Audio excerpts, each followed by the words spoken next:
At my age, you learn to swallow many humiliations, but nothing prepared me for the moment when my own son and his wife looked me in the eye and told me I no longer belonged in my own home. Before I take you through what happened, let me say this. My name is Asha, I am 70 years old, and until a few months ago, I lived a quiet, simple life filled with the kind of routines that comfort you when you've lost the people you love. My husband passed away 5 years ago, and since then, my house has been both my shelter and my memory chest. Every corner of it whispers his name. Before I begin my story, don't forget to subscribe to the channel and let me know in the comments where you're watching from. Your support helps me share more stories like this. I thought I still had my son, Mark. He was my only child, the boy for whom I sacrificed everything, my sleep, my health, my dreams. I worked 2 jobs when he was in college. I mended clothes at night to pay for his books, and I cooked his favorite dishes whenever he came to visit, even when my back hurt too much to stand. I thought that kind of devotion created an unbreakable bond. But I was wrong. It happened on a Tuesday morning, one of those gray mornings where the sky looks like it hasn't decided if it should rain or not. Mark came by with Amanda, his wife. I had set the table with tea and warm bread, expecting a pleasant visit. Instead, Amanda looked at me with that polished smile of hers, the kind that hides sharpness beneath, and said, "Asha, we need to have a serious talk." The tone was not a request. It was a command. Mark sat beside her, avoiding my eyes. He fiddled with his phone as Amanda leaned forward, her manicured hands resting on the table as if she were the head of this household. "We've been talking, and it's clear this house is too much for you. It's time you moved into a retirement community." The words hit me like ice water poured over my head. Retirement community? This was the house where Mark had taken his first steps, where his father and I had celebrated every birthday, where laughter and tears had soaked into the walls. I felt my chest tighten. "Amanda," I said quietly, "this is my home. I have lived here for decades. I know every creak in the floor, every sound the windows make when the wind blows. I don't need to leave." But Amanda didn't flinch. Her eyes hardened. "You're not thinking clearly. You're 70 now. Do you remember last week when you left the kettle on the stove? You could have burned the house down." That was a lie. I never left the stove on. But she said it with such conviction that Mark shifted uncomfortably, as if he believed her. "Mom," he murmured, finally lifting his eyes. "Amanda is right. We've found a nice place. They'll take care of you. You'll have activities, company, everything you need." I stared at my son. Activities? Company? I had my neighbors, my routines, my garden, the African violets I watered every morning in memory of his father. And yet, he spoke as if I were some fragile porcelain doll, one accident away from shattering. Then Amanda delivered the real blow. She placed a folder on the table, sliding it across like a lawyer presenting evidence. "We've already started the paperwork. It just needs your signature. Once you move, Mark and I will take care of this house.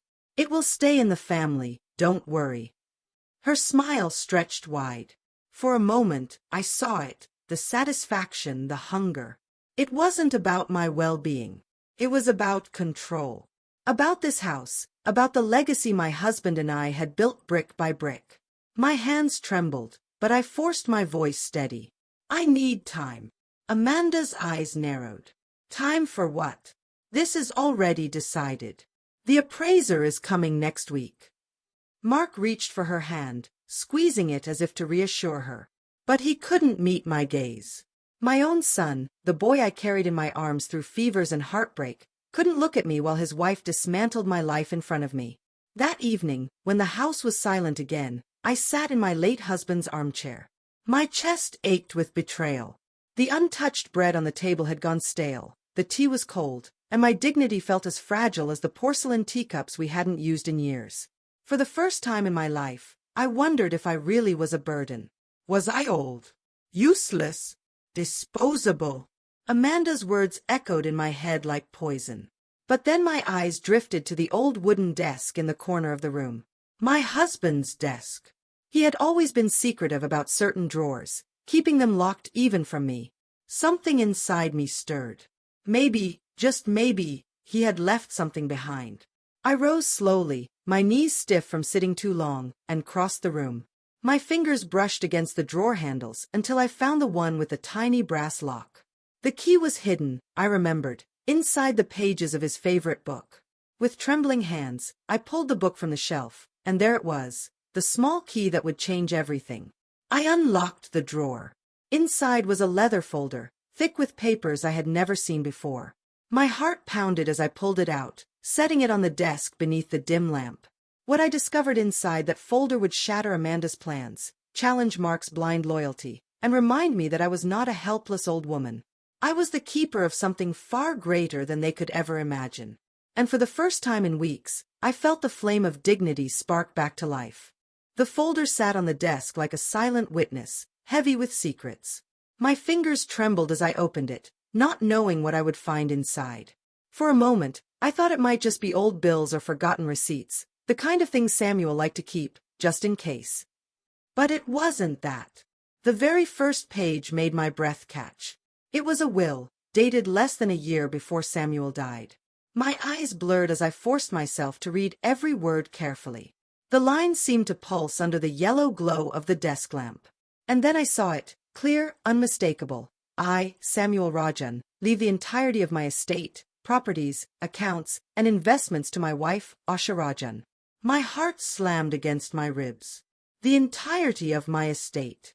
I read it twice, 3 times, as if the words might change. The only condition mentioned was chillingly precise. Amanda would receive nothing, and Mark would only inherit through me if he treated me with love and respect in my final years. A sob rose in my throat. Samuel had known. He had seen something in Amanda that I had refused to acknowledge. He had been wiser than me, preparing a shield long before I realized I would need one. I turned the page, and another shock awaited me. Property deeds, stacks of them. At first, I couldn't believe my eyes. There were small houses in distant towns, pieces of land, even shares in apartment buildings I had never heard Samuel mention. One document stood out, the deed for the building where Mark and Amanda currently lived. They thought they were paying a landlord through a management company. In truth, all those rent checks had been going into Samuel's quiet empire, and now by law, into my hands. All these years, while I had lived modestly, reusing tea bags and darning old sweaters, my husband had been building this invisible safety net. "Why didn't you tell me, Samuel?" I whispered to the empty room. And then, as if in answer, I found it, the letter. "My dearest Asha, if you are reading this, it means I am no longer with you. I kept this from you, not out of mistrust, but because I wanted it to be a gift for your golden years. You gave me everything, your youth, your strength, your laughter, your love. You sacrificed so much for Mark and for me, and I could never repay that debt. But I wanted to make sure that when I was gone, you would never want for anything. There is something else. I never trusted Amanda. I saw in her a hunger that troubled me. Mark is blind to it, but I know you are not. If ever she turns against you, remember this, you are stronger than you think. Use these papers not to harm, but to protect yourself. And teach them, Asha, teach them what respect truly means. Forever yours, Samuel." I pressed the letter to my chest, my tears soaking the page. He had known. He had seen the storm before I even felt the first drop. For a long while, I sat there, overwhelmed. Grief for my husband tangled with fury at Amanda's audacity, sorrow for Mark's blindness, and a sudden fierce pride that Samuel had entrusted me with this legacy. This was no longer about survival. It was about dignity. The very next morning, Amanda barged into my home with a stack of moving boxes, her heels clicking on the floor like a declaration of war. She didn't even ask permission. She looked around the living room and announced that she would start with the bedroom. I didn't move from my chair. I looked at her, calm but unyielding, and said simply, "You won't need those boxes. I'm not leaving." She gave me a look that told me she thought I was ridiculous, as if I had no say in my own life. She began to speak of arrangements, of safety, of how I would be better off surrounded by people my own age. I let her speak, then I reached for the folder I had kept on the table. I placed it between us, my fingers steady now. Her smile faltered. I opened it slowly, sliding one of the deeds forward. "This is your apartment building, Amanda," I told her in a voice I barely recognized as my own, quiet, but sharp as glass. The one you've been paying rent for. Only, you haven't been paying some faceless landlord. You've been paying me. Her face drained of color. I didn't stop. I laid out another document, then another. Bank statements. Property deeds. Stock certificates. Each one louder than any word I could have spoken. You wanted to push me out of this house, I said, meeting her eyes without fear. But this house is the least valuable thing I own. For the first time since I had known her, Amanda said nothing. That night, after they left in silence, I sat at the kitchen table with Samuel's letter spread before me. I traced his handwriting with trembling fingers, feeling his presence beside me. You were right, my love. She is a danger. But I will not let her win. I folded the letter carefully, tucking it back into the folder.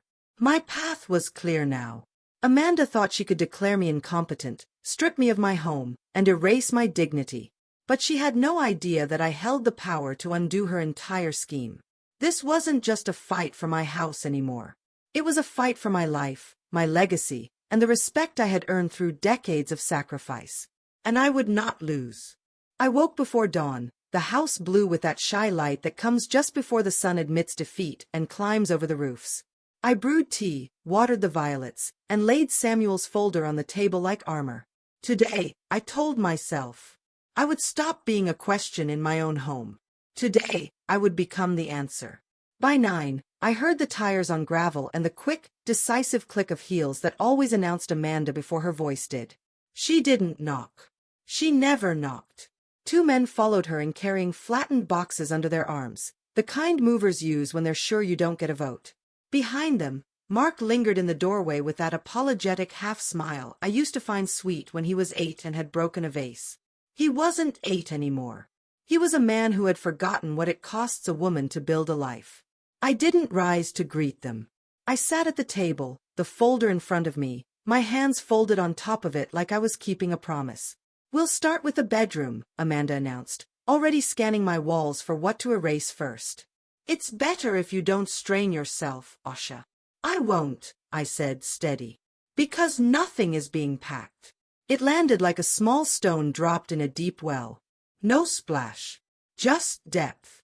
She laughed, a quick, tinkling sound meant to infantilize me. We've been over this, remember? The community has a room ready. I toured it myself. They do watercolor on Tuesdays. I do violets on Tuesdays, I said.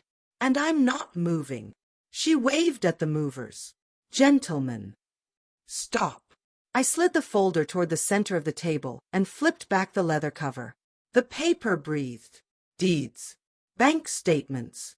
Stock certificates. Before anyone touches anything, we're going to talk about who touches what in this house, and why. Mark's eyes flicked from the papers to my face. I recognized the look, the moment a child realizes the stove is hot not because you said so, but because the skin remembers. Something in him braced. I laid out one deed. The building where they lived. I laid out another. A small lot in a town they'd never visit. Another. Shares in a company whose logo had been on their coffee mugs for years. Page by page, I covered the wood with the quiet geometry of a life Samuel had built in the margins of ours. This is performance, Amanda said, voice tightening. None of that proves. It proves everything it needs to, I said. It proves I know exactly what you're doing.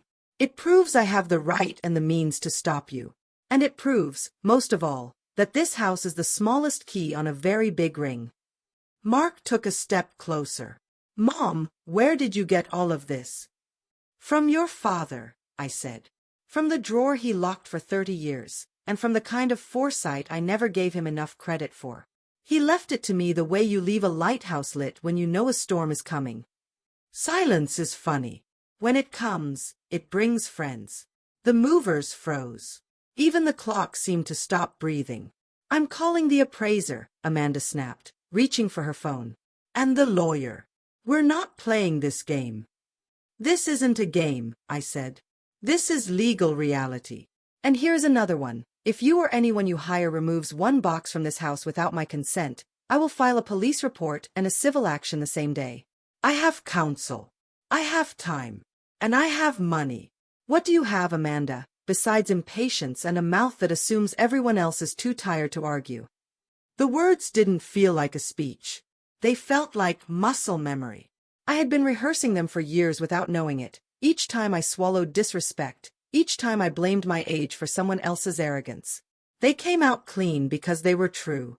I turned to the movers. Gentlemen, please leave. There will be no move today. If your company needs confirmation, you can tell them the property owner cancelled. I slid a card across the table, the one Victoria, my lawyer, had insisted I keep handy.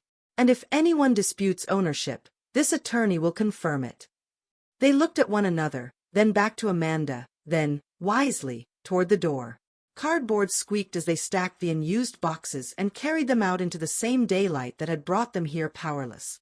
Mark, I said, softer, I want you to listen with your own ears, not with someone else's fear ringing in them. He didn't answer, but he didn't look at Amanda either. A small miracle. I am not incompetent, I said. I do not forget kettles. I do not wander. I pay my bills on time. I know the names of all my neighbors and their children. I know which window sticks when it rains and which tile your father cracked with his knee the day he installed this floor. I am not moving because I am not a danger to myself. The true danger is a woman who thinks care means ownership. I never said, Amanda began. You implied, I said. And implication is just accusation with a lipstick on. She smiled then, but it wasn't the bright, glossy thing she liked to polish in public. It was small and mean, the smile of someone who had never learned to lose gracefully. You can't bully me with paper. I don't need to bully you, I said. I need to inform you. Consider yourself informed. If you pursue any petition regarding my capacity, I will respond with medical evaluations, neighbor affidavits, and enough documentation to make your attorney wish he had chosen dentistry. If you attempt to transfer, sell, or encumber any asset in my name, I will pursue injunctive relief and damages. And if you continue to harass me in my home, I will seek a restraining order. I am not threatening you, Amanda. I am describing the next 5 things that will happen. I could feel my heartbeat, not in my chest now, but in my hands, steady, grounded. The way it used to feel when I kept vigil beside Mark's fever, counting the seconds between breaths. The body remembers who it is when it must. Her eyes flicked to Mark, begging for rescue. For the first time, he didn't move. Mom, he said, and the words sounded raw, like a thing you find in the ground and wash clean. Did Dad really plan all this? He did, I said. Because he loved us. And because he saw what I refused to see. He left me a letter too. I rested my hand on the folder. He asked me not to harm, but to protect. So that's what I'm doing. Amanda's voice dropped into a register she used for breaking things. What are you asking for? Respect, I said. And distance. You will not bring strangers into my home. You will not box my life like winter coats. You will not discuss my placement or my safety with anyone who is not my doctor or my attorney. You will not step over this threshold without being invited. She laughed, but there was no air in it. And if I don't agree? Then I'll do what building owners do when tenants become a problem. I tapped the deed to their address. I will begin a lawful process you will not enjoy. Something in her posture changed, a small tilt at the neck that admitted gravity exists. Mark, she said tightly, say something. He did. But not to her. Mom, he asked, why didn't you tell me about any of this? Because I didn't know, I said. Not until last night. I lived small because I thought small was what we had. But we had a husband and father who thought bigger, and hid it in a drawer until I needed it. I need it now. He swallowed. I watched the moment an old loyalty loosened. It made a soft sound in the room, like a knot you've been picking at finally giving up. Amanda picked up the phone again, thumb blurring. I'm calling the lawyer, she said. If you think a pile of photocopies is going to. They're not photocopies, I said. And you can call whoever you like. My counsel will speak to yours. But leave my house. I stood. I am not tall. I did not loom. I simply took up my own space for the first time in too long. Both of you, I added, and the words surprised me with how gentle they were. Go home. Think. Mark, come back tomorrow at noon, alone. We will talk. Amanda opened her mouth to object. I lifted a hand, palm up, the way I used to when Mark was a child and a tantrum thought it could outrun patience. Tomorrow, I repeated. Alone. They left with the same sound you hear when a store moves on, a hush that feels like mercy. When the door clicked shut, the house exhaled. I gathered the papers, returned them to their order, and called Victoria. I told her what I'd done, what I'd said, and where I might have been too sharp or not sharp enough. You were perfect, she said. Now let's put the boring scaffolding under your bravery. She outlined the filings we'd pre-draft, a cease and desist against harassment, a notice to the management company confirming ownership communications come through me, a file-ready petition for a protective order should I need it, and, neatly bookmarked, the legal steps for an eviction if certain lines were crossed. I wrote it all down in my neatest script, the one I reserve for recipes and resolve. By noon the next day, Mark was on my porch alone. He didn't look like a boy or a husband. He looked like a man who wanted to be better and didn't know where to begin. I made tea, I said. He nodded, sat, and wrapped his hands around the cup like he was cold. She said you're manipulating me, he murmured. I'm reminding you, I said, that you were raised by a woman who remembers where the hot stoves are. You can choose to put your hand down anyway. But it won't be because no one warned you. He stared at the papers I'd arranged again, this time with labels, dates, and a short note from Victoria authorizing him to verify anything he wished, anywhere he wished. Transparency is the friend of truth. It isn't always charming, but it never lies. I don't know what to believe, he admitted. Believe what you can confirm, I said. Call the bank. Call the recorder's office. Call the management company that takes your check and asks no questions. And when you're done, ask yourself why a woman who birthed you and fed you would suddenly decide to turn you out of her life. Ask yourself who benefits if you think I'm forgetful, fragile, and in the way. He blinked, and there it was again, that soft sound of rope loosening. She said you left the stove on. I didn't, I said. But I did leave a light on. Your father helped me. It's very bright when you finally turn toward it. He came back the day after that with printouts and a different posture. He didn't apologize, not yet. But he set the papers on my table, as if returning something he'd borrowed from my dignity. You were right, he said. His voice broke on the last word. About all of it. I didn't cry. I nodded. Sometimes you have to let a bridge remember how to hold weight before you step on it. The escalation came fast, faster than I expected. Amanda filed for a competency evaluation and attached a declaration that read like a novella written by someone who'd only ever met me in rumor. Victoria countered with medical letters, neighbor statements, receipts, calendars, and the kind of precise timeline that makes lies look lazy. Then Amanda tried another route, an emergency motion about immediate placement, citing impending danger.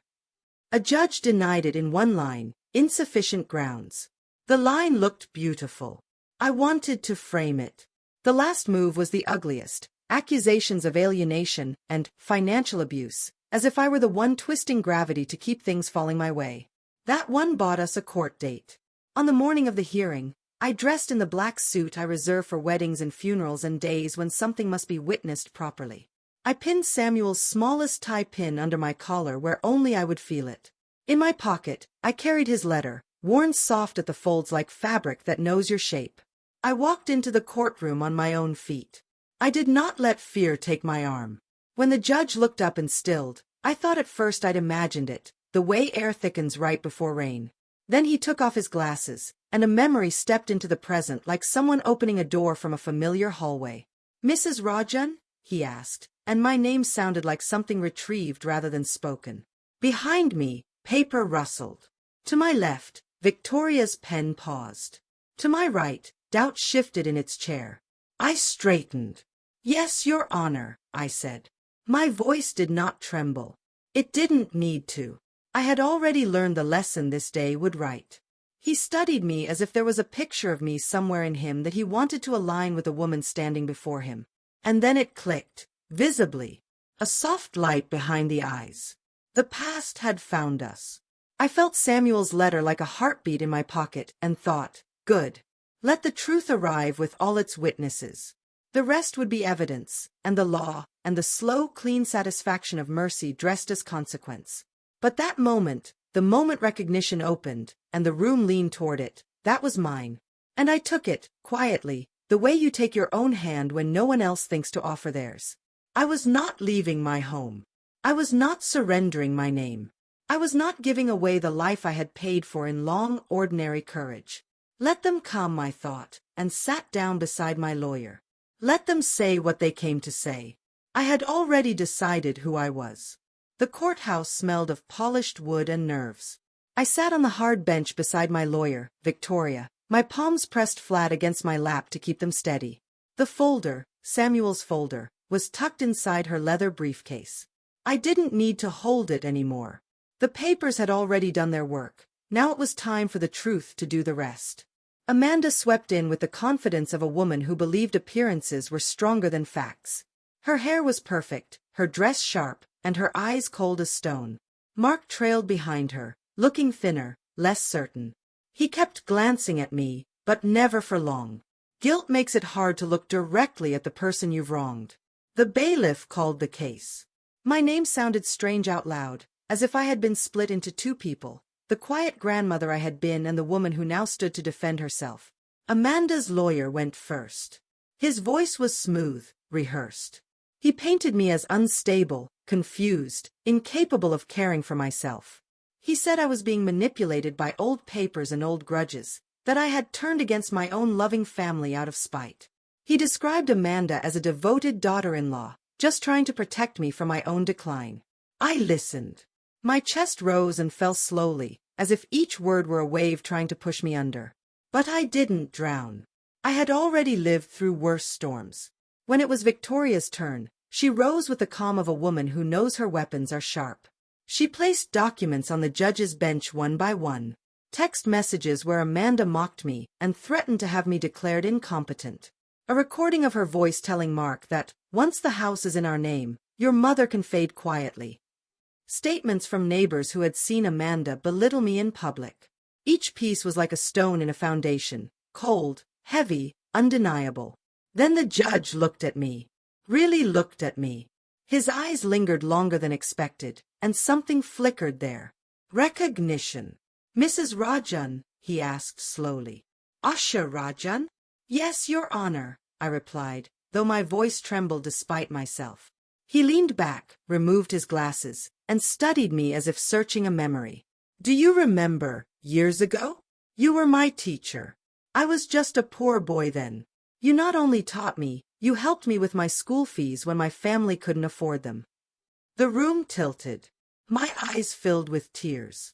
I remembered him now, a shy boy, always sitting at the back, with hunger in his eyes that went beyond food. I had slipped him money once, enough for books and a uniform, because I couldn't bear to see potential wasted. I never forgot you, he said softly. You told me education was the way out, and you were right.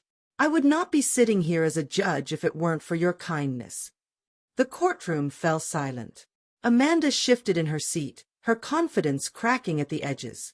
Her lawyer tried to interrupt, muttering about conflict of interest, but the judge silenced him with a look sharper than any gavel. There is no conflict, he said firmly. There is only justice. And after reviewing the evidence, it is clear who has been manipulating whom. Amanda's face drained of color. Mark lowered his head into his hands. And I, with tears sliding silently down my cheeks, felt the air fill my lungs without weight pressing down. The verdict was delivered with precision. Amanda was found guilty of coercion and harassment. A restraining order was issued to keep her away from me. She was ordered to pay legal costs and damages. But the most important line was this: Mrs. Asha Rajan is fully competent to manage her own affairs. The words rang like a bell. Competent. Whole. Capable.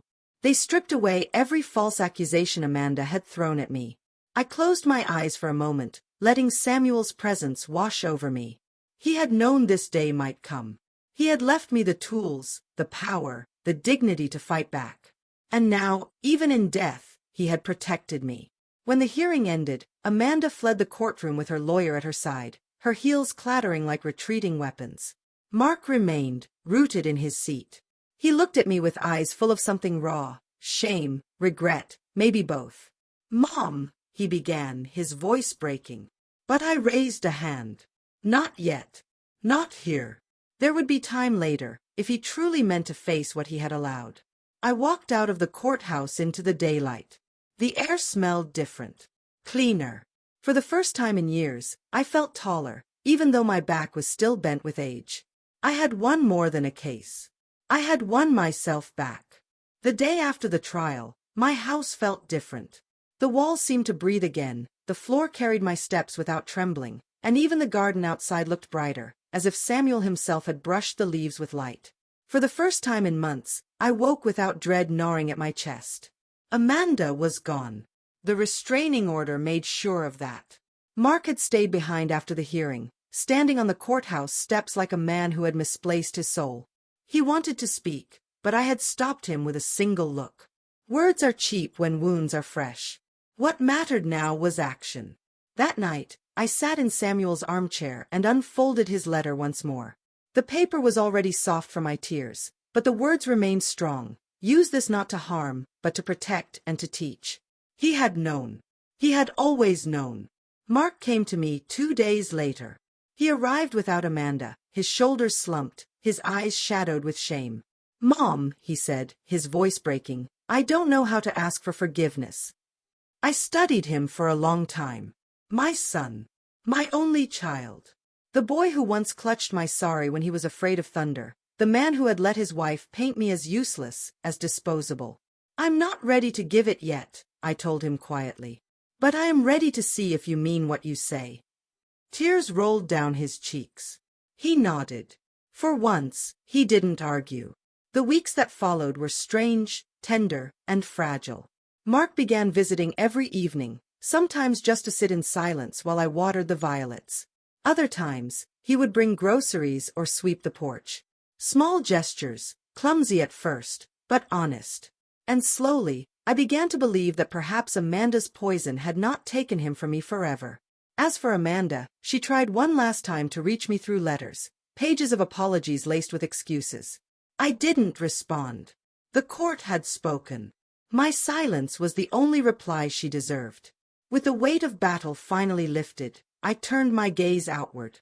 The folder Samuel had left me was more than protection, it was opportunity. I could have hidden it away, lived quietly off the wealth, and told no one. But that was not Samuel's way, and it was not mine either. I used part of the inheritance to create something new, a foundation called Home and Dignity, a refuge for older women cast aside by families too greedy to remember love. Women like me, women who had been told they were too much or not enough. Women who needed a door that opened when every other door had been slammed shut. The first house we opened sheltered 12 women. Each one carried a story heavy enough to break anyone's heart. But in their eyes, I saw sparks, the same flame Samuel had protected in me. The flame of survival. Months turned into a year. Amanda vanished from our lives, as if swallowed by the very hunger that had driven her. Mark stayed close. He worked, he apologized in actions rather than speeches, and when he became a father, he did so without her. The day my granddaughter was born, I held her tiny body in my arms, her fingers curling around mine with astonishing strength. Serenity, Mark named her. Peace. As I rocked her to sleep in the garden, I whispered a promise. You will grow up knowing respect. You will grow up knowing that love is never about control, but about protection. You will grow up knowing your grandmother fought for her dignity, and won. Tears slid down my cheeks, not from sorrow this time, but from gratitude.